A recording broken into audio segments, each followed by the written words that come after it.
নোবেলজয়ী অর্থনীতিবিদ ডক্টর মোহাম্মদ ইউনূসের বিরুদ্ধে শ্রম আইনের ৫ মামলার কার্যক্রম বাতিল করে হাইকোর্টের দেয়া রায় বহাল রেখেছেন আপিল বিভাগ।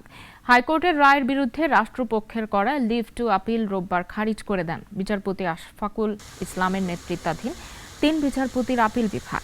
এই আদেশের ফলে শ্রম আইনের ৫ মামলার কার্যক্রম বাতিল করে হাইকোর্টের দেয়া রায় বহাল থাকল বলে জানান ডক্টর ইউনূসের পক্ষের আইনজীবী। গত ২৪ অক্টোবর হাইকোর্টে ডক্টর মোহাম্মদ ইউনূসের বিরুদ্ধে শ্রম আইনের এই ৫ মামলার কার্যক্রম বাতিল করে রায় দেন। ডক্টর ইউনূসের নামে ২০১৯ সালে এইসব মামলা করা হয়। ডক্টর মোহাম্মদ ইউনূস ওনার কোনো সংশ্লিষ্টতা নাই, উনি নামে মাত্র চেয়ারম্যান, ম্যানেজিং ডাইরেক্টর পর্যন্ত। আর আজকে অ্যাপিলেট ডিভিশনে এটার বিরুদ্ধে আপিল করা হয়েছে, এটাও অ্যাপিলেট ডিভিশন সরকারের আপিলটা খারিজ করে দিয়েছে এবং হাইকোর্টে সে রায় বহাল করে রেখেছে।